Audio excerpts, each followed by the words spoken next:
ओम शांति। अभी हम इस वीडियो में जगदीश भाई जी के बारे में सुनेंगे। भ्राता जगदीश चंद्र जी का जन्म 10 दिसंबर 1929 को ऋषि मुनियों के लिए विख्यात शहर मुल्तान, वर्तमान समय पाकिस्तान में, की पवित्र भूमि पर हुआ। आपकी आध्यात्मिकता में अनुपम रुचि थी तथा इसी अभिरुचि को तृप्त करने के लिए आपने भारतीय दर्शन, वैदिक संस्कृति एवं विश्व के विभिन्न धर्मों का गहन अध्ययन किया। जब शुरू में दादियों ने दिल्ली में सेवाएं प्रारंभ की, उस समय आपने दिल्ली कमला नगर में ज्ञान लिया। आप लौकिक में प्रोफेसर थे। आपकी बुद्धि बहुत दूरांदेशी और प्रवीण थी। आपने कोर्स करते ही गुप्त रूप में आए हुए भगवान को पहचान लिया और स्वयं को बेहद सेवाओं में समर्पित कर दिया। बाबा आपको संजय, गणेश आदि उपनामों से पुकारते थे। आपकी बुद्धि के लिए कहते कि 7 फीट लंबी बुद्धि है। आपने राजयोग जैसी जटिल व गुह्य विद्या पर शोध कार्य किया तथा उसकी व्याख्या अत्यंत सरल, सुबोध एवं सुरुचिपूर्ण शब्दों में की। आपने विद्यालय का पूरा साहित्य तैयार किया। राजयोग, मानवीय मूल्यों, आध्यात्मिकता एवं समसामयिक विषयों पर 200 से भी अधिक हिंदी, अंग्रेजी और उर्दू भाषाओं में पुस्तकें लिखी। आप ज्ञान अमृत, वर्ल्ड रिन्यूअल तथा प्योरिटी के प्रधान संपादक रहे और भारतीय एडिटर्स गिल्ड के सदस्य भी थे। आप सेवाओं के आदि रत्न थे। आपका यज्ञ में अग्रणीय स्थान रहा। आप मुख्य प्रवक्ता के रूप में रहे। आपने सेवा की अनेकानेक कई योजनाएं तैयार की और उन्हें प्रैक्टिकल स्वरूप दिया।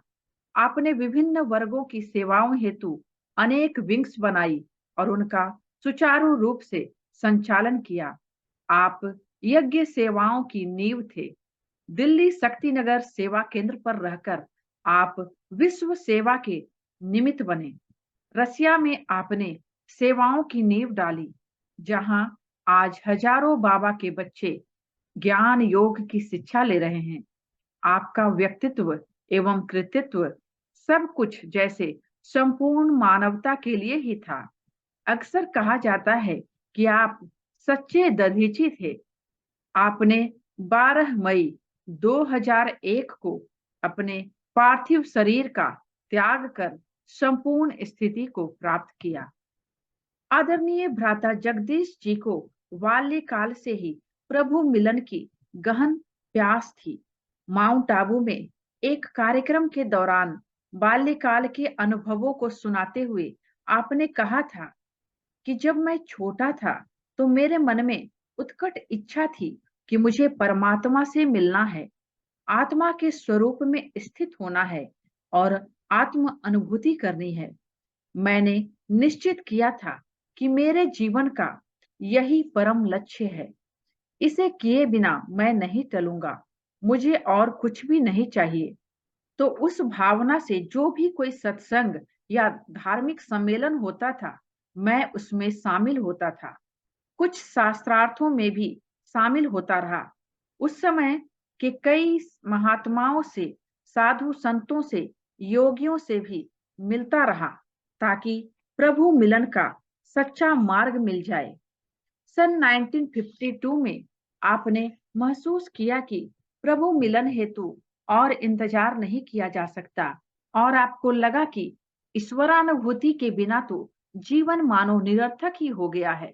जीवन के इसी मोड़ पर आप प्रजापिता ब्रह्मा कुमारी ईश्वरीय विश्वविद्यालय के संपर्क में आए और इसके संस्थापक प्रजापिता ब्रह्मा के पवित्रता व सादगी युक्त जीवन से विशेष रूप से प्रभावित हुए।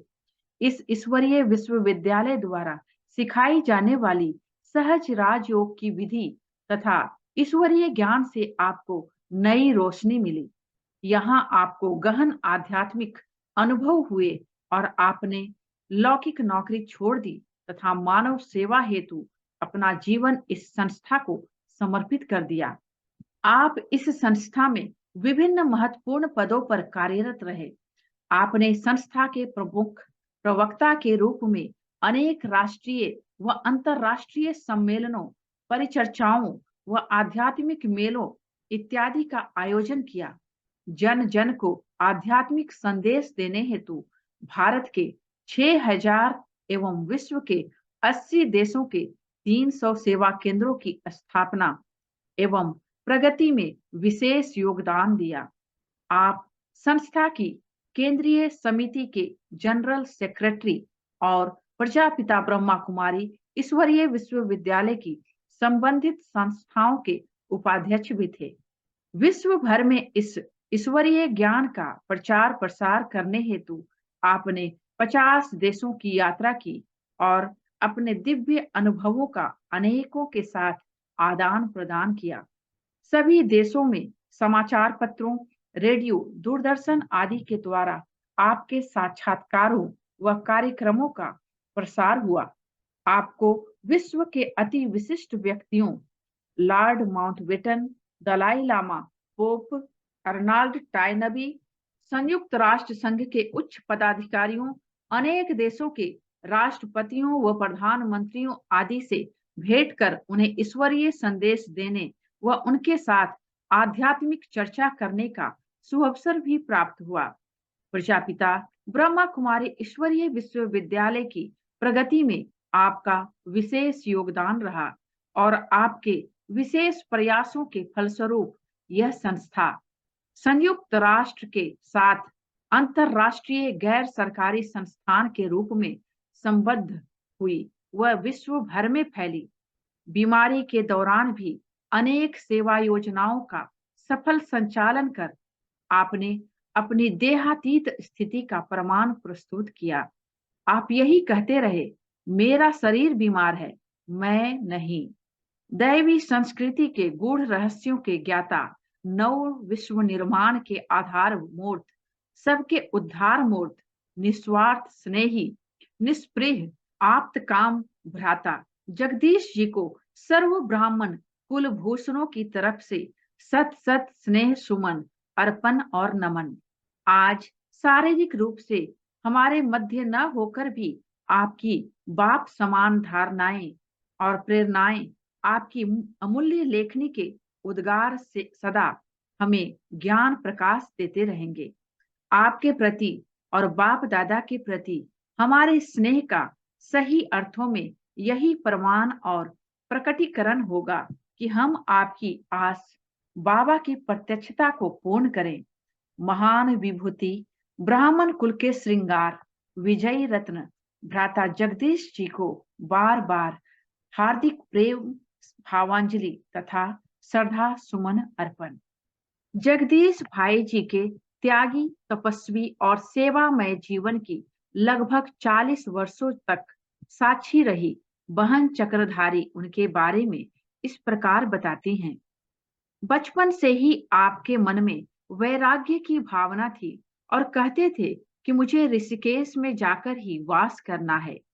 एक बार ऋषिकेश में स्थान भी देखने गए कि अगर वातावरण अच्छा हो तो कमरा लेकर वहीं रहकर साधना की जाए। जगदीश भाई का ऑफिशियल नाम तो जगदीश चंद्र ही था। घर में उनका नाम ऋषिकेश था और ऑल माइटी बाबा ने उन्हें जो अव्यक्ति नाम दिया था वह था मनोहर फूल। इसके अलावा बाबा ने उन्हें गणेश और संजय दिव्य दृष्टिधारी नाम भी दिए थे। ईश्वरीय ज्ञान सीखने में कठिनाइयों का सामना। एक बार बहनें थियोसॉफिकल सोसाइटी में भाषण करने के लिए गई थीं। जगदीश भाई भी भाषण सुन रहे थे। जब बहनें प्रोग्राम पूरा करके बाहर आईं तो आप भी ये जानने के लिए कि ये बहनें कहाँ रहती है, उनके पीछे पीछे आए। आपने उनसे उनके सेवा स्थान का पता पूछा और आने का समय पूछा। बहनों ने सुबह 4 बजे का समय दिया। जगदीश भाई ने सोचा कि अब मैं अपने रहने के स्थान पर जाऊं और सुबह ठीक 4 बजे बहनों से ज्ञान लेने के लिए पहुंचूं। इतना समय तो नहीं है, इसलिए वे वहीं एक पेड़ के नीचे साइकिल खड़ी करके समय व्यतीत करने लगे और सुबह 4 बजे सेवा केंद्र पर पहुंच गए। उस समय बहनें दिल्ली मलकागंज में छोटे से कमरे में रहती थी। वहीं से आपने ज्ञान लिया। आपको ईश्वरीय ज्ञान की इतनी लगन थी कि आप कई बार तो सुबह 4 बजे से पहले ही पहुंच जाते थे। शाम को भी क्लास कराते थे। क्लास करके अपने निवास सोनीपत में एक हॉस्टल पहुंचने में इन्हें रात के 12 बज जाते थे। तब तक हॉस्टल के दरवाजे बंद हो जाते थे। भाई साहब ने सुनाया था, एक बार मैं खिड़की से कूदकर अपने कमरे में जा रहा था। किसी ने खिड़की के अंदर मटका रख दिया था। मुझे मालूम नहीं था कि यहाँ मटका रखा हुआ है। ज्यों ही मैं कूदा, मटका गिरा। जोर से आवाज आई। सारे लोग खड़े हो गए और कहने लगे, क्या हो गया, क्या हो गया।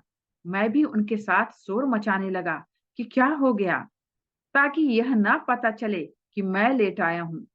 क्या हुआ, क्या हुआ, चोर आया, ऐसा शोर मचाकर सब सो गए।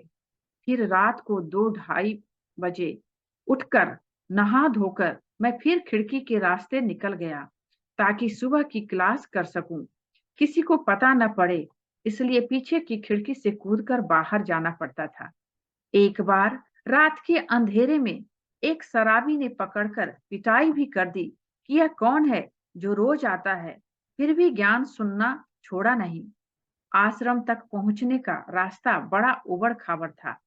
चोर लूट लेते थे, इसलिए घड़ी पहनकर नहीं आते थे। टाइम का पता नहीं पड़ता था। अगर टाइम से पहले पहुंचकर दरवाजा खटखटाते थे, तो बहनें दरवाजा भी नहीं खोलती थी। एक बार ऐसा ही हुआ।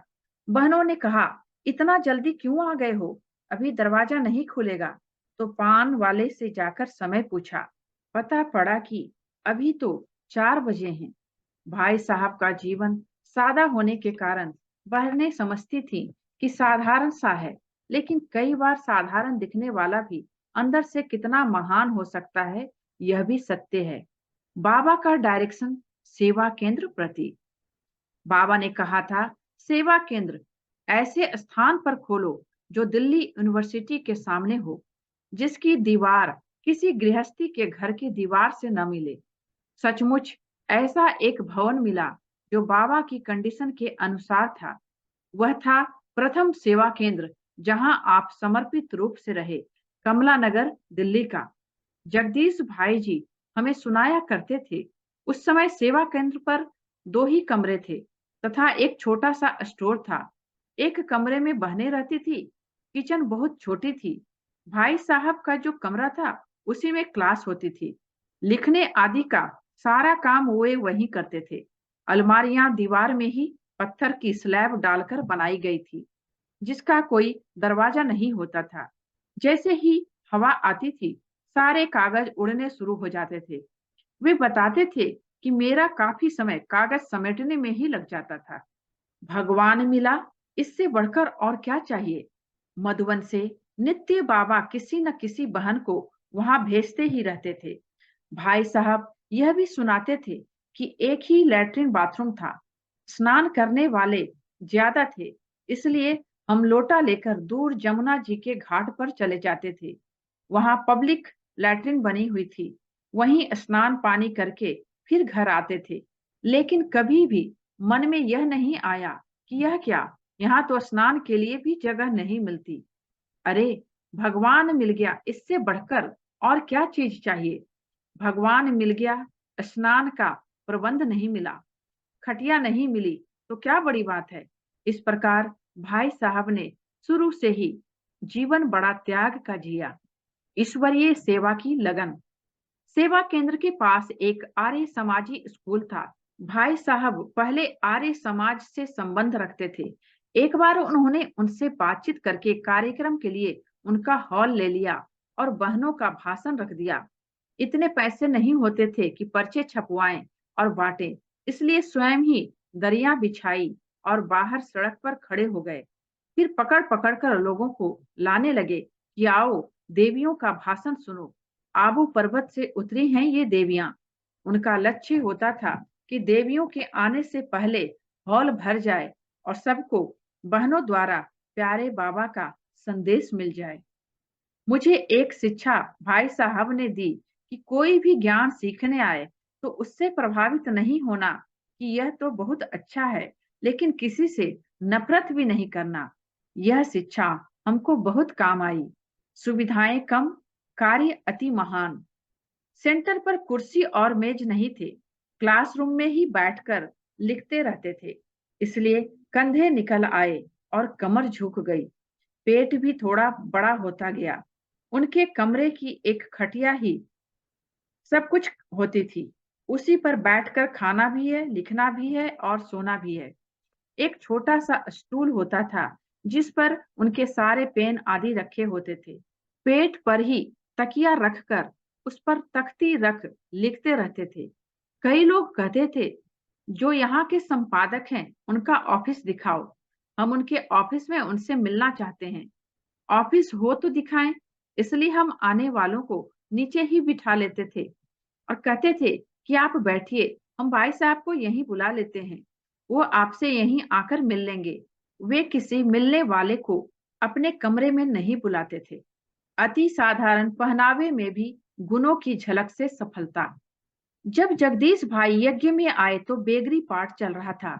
सिंध हैदराबाद से आए हुए पुराने कपड़े कुछ स्टॉक में पड़े रहते थे। उनमें से ही इनको कोई पैजामा कुर्ता मिल जाता था। उसी से काम चलाते थे। कहते थे, कभी भी कोई कपड़ा फिट नहीं आता था। कभी किसी पैजामे की टांग ऊपर चढ़ जाती तो कोई नीचे लटकता रहता था। ऐसे ही कपड़े पहनकर बड़े बड़े लोगों से मिलने चले जाते थे। लेकिन उनका बातचीत करने का तरीका ऐसा था कि किसी से भी अपॉइंटमेंट आना उनके लिए बहुत सरल था। दृढ़ता इतनी थी, कहते थे कोई काम करना है तो करना ही है, और युक्ति से अपना काम ही कर लेते थे। उन दिनों कार तो होती नहीं थी, बसों में ही आना जाना होता था। रिक्शा के लिए भी पैसे खर्च नहीं कर सकते थे। भाई साहब प्रोग्राम देते, चलो आज किसी से मिलने जाना है। मिलने का समय निश्चित होता था, पर बस मिलना तो निश्चित नहीं होता था। दादी गुलजार भी साथ होती थी। हम सड़क पर पहुंचते थे। यदि सामने से कोई बस आ रही होती थी तो कहते थे, गुलजार दादी आप जल्दी जल्दी बस के आगे खड़े हो जाओ और हाथ दो। सड़क के बीचों बीच खड़े होकर हम हाथ देते थे। गुलजार दादी साड़ी उठाए जल्दी जल्दी दौड़ती थी और जगदीश भाई कहते थे कि आप इस तरह बीचों बीच खड़े हो जाओ जो बस आगे निकल ही न पाए। जैसे ही बस खड़ी होती थी, भाई साहब गेट पर खड़े होकर कहते थे, आइए बहन जी। बहनों को चढ़ाकर खुद भी चढ़ जाते थे, क्योंकि टाइम पर पहुंचना होता था। कड़ी परिस्थितियों में युक्ति से मुक्ति। एक बार बनारस में एक कॉन्फ्रेंस थी, उसका निमंत्रण मिला। सारा दिन उसका मटेरियल तैयार किया और प्रेस में छपवाया। उस समय प्रथम और द्वितीय श्रेणी की तो बात ही नहीं थी, तृतीय श्रेणी में ही सफर करते थे। ठंडी बहुत थी। अपने साथ एक रजाई ले गए थे। उस रजाई को लपेटकर ऊपर की बर्थ पर सो गए। दिन भर काम करने के कारण थकान इतनी हो गई थी कि गहरी नींद में करवट ली और नीचे गिर गए। नीचे बैठे लोग चाय पी रहे थे, उन पर गिरे तो उनके कप प्लेट भी टूट गए। भाई साहब ने बताया कि मेरे को चोट तो नहीं आई, क्योंकि रजाई में लिपटा हुआ था, लेकिन वो लोग चिल्लाने लगे कि हमारी चाय गिरा दी, प्लेटें तोड़ दी। बाबूजी पैसे निकालो। बाबूजी के पास तो पैसा एक भी नहीं। बहनों ने टिकट बनवा कर दे दी थी और 1 रुपया दिया था रिक्शा से आश्रम तक जाने का। पैसे कहाँ से दें? तो शोर मचाया कि मुझे बहुत चोट लगी है। यह सुनकर उन्हें तरस आ गया और बात खत्म हो गई। चोट लगी नहीं थी, पर पैसे थे नहीं, तो सब यह सब करना पड़ा। ट्रेन से उतरकर एक रिक्शा वाले से पूछताछ की। वह पैसे ज्यादा मांग रहा था, तो रजाई को लपेटकर बगल में दबाया, थैला उठाया और पैदल ही चल पड़े, ताकि कुछ आगे जाकर रिक्शा ले लेंगे, सस्ता मिलेगा। आगे जाकर ज्यों ही रिक्शे में बैठे, पजामा घुटनों से फट गया। बगल में रजाई, एक हाथ में थैला, दूसरे हाथ से पैजामा पकड़ लिया। ऐसी स्थिति में सेंटर पहुंचे। भाई साहब हमेशा सुई धागा साथ में रखते थे, क्योंकि कभी कोई कपड़ा फट जाता था, कभी कोई तो सफर में ही सिलाई कर लेते थे। बहनों के प्रति सदा श्रद्धावान। कई बार बहनें 2 आने देकर भाई साहब को बाहर भेजती थी और पर्चे छपवाने तथा खरीदारी के कार्य करने को कहती थी। भाई साहब किराया बचाने के लक्ष्य से पैदल जाते, पैदल आते और किसी को ज्ञान सुनाकर, किसी से स्नेह पूर्वक कहकर उन 2 आनों को भी बचा लेते थे। यज्ञ की बड़ी बहनों के पास भले ही दुनियावी ज्ञान नहीं था, पर उन्हें देखकर लगता था कि ये देवियां हैं, इसलिए भाई साहब कोई भी सेवा करने के लिए हरदम तैयार रहते थे। जब प्रोग्राम होते थे, तो वे हमेशा मंच सचिव बनते थे, ताकि भाषण में कोई बात छूट जाए तो उसे स्पष्ट कर सकें। बाबा ने भाई साहब को अधिकार दिया था कि बच्चे, तुम भक्ति आदि की या अन्य प्रकार की कोई भी किताब पढ़ सकते हो, फिर उसकी ईश्वरीय ज्ञान से तुलना कर सत्यता को लोगों के सामने रख सकते हो। कई बार हम भाई साहब को कहते थे कि आपके पास इतनी किताबें पड़ी हैं, कुछ हमको भी पढ़ने के लिए दे दो। तो कहते थे, यह ईश्वर की आज्ञा नहीं है। जो आपके काम की चीज होगी, वो आपको मैगजीन द्वारा या साहित्य द्वारा मिल जाएगी। इन्हें पढ़कर आप अपना टाइम खराब क्यों करती हो? माताओं बहनों से जिगरी स्नेह। कई बार सुनाते थे कि यज्ञ के कार्यों अर्थ भी कई प्रकार के कष्ट सहन करने पड़े। एक बार एक बहन थी, ज्ञान में चली तो पति पवित्रता के लिए झगड़ा करता था। फिर केस चला। उस बहन की रक्षा के लिए भाई साहब को मार भी खानी पड़ी, लेकिन कहते थे, इन माताओं बहनों को बचाने के लिए ब्रह्मा बाबा ने कितना सहन किया। हमने 4 थप्पड़ खा लिए तो क्या हुआ? माताओं बहनों के लिए तो बहुत स्नेह था। भाई साहब हर एक कार्य में बहनों को आगे रखते थे।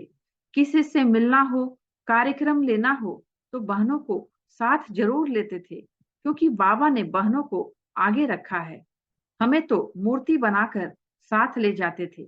अधिकारी को कहते थे, बहन जी, आपके लिए टोली लाई हैं, और हमें कहते थे, आप योग युक्त होकर दृष्टि देते रहना, बात मैं खुद कर लूंगा।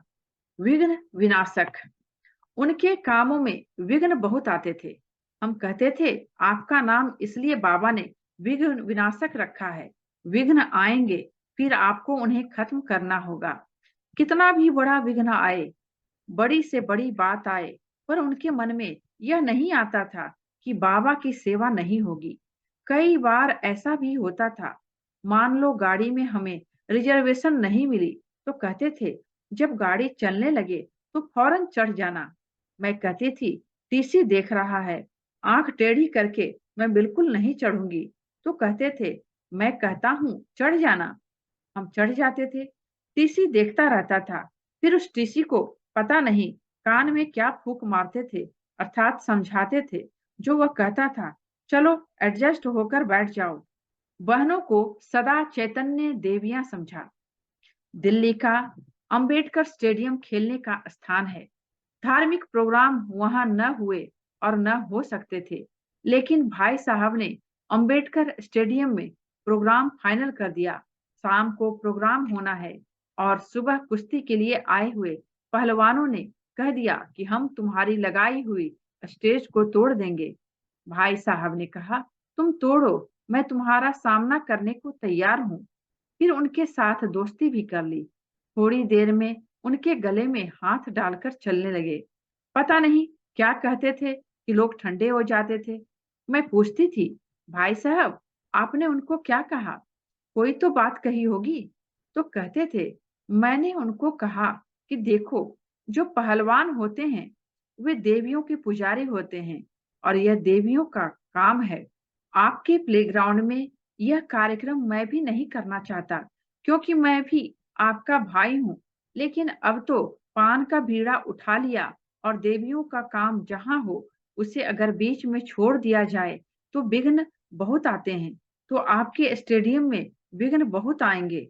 आप पहलवान लोग देवियों के उपासक हो। मैं नहीं चाहता कि आगे चलकर आपको विघ्न आए। आप जहां जाओ, आपकी जीत होनी चाहिए, नहीं तो आपकी जीत में कमी आ जाएगी। इसलिए मैं आपको प्यार से बता रहा हूँ। आपके एक बार कहने से ही मैं स्टेज को उठा देता, पर मैं मजबूर हूँ, आपके कारण, बहनों के कारण नहीं। इन बहनों को आप नहीं पहचानते, मैं पहचानता हूँ। ये देवियाँ हैं और देवियों के काम में विघ्न नहीं आने चाहिए। इसलिए आप मुझे सहयोग दो। जो और लोग आके खड़े हुए हैं, उन्हें भी कहो कि शांति का सहयोग दें। जो हो रहा है, होने दो। इस प्रकार उन लोगों को अपने में मिला लेते थे। अगर कुछ लोग फिर भी विरोधी रह जाते थे, तो उनकी तरफ से कहते थे, हमारे अपने ही घर में फूट हो तो हम क्या करें? इस प्रकार सेवा हो जाती थी। ओम शांति। इसके आगे हम अगले वीडियो में सुनेंगे जगदीश भाई जी का ही। थैंक यू बाबा का और थैंक यू आप सबका। ओम शांति।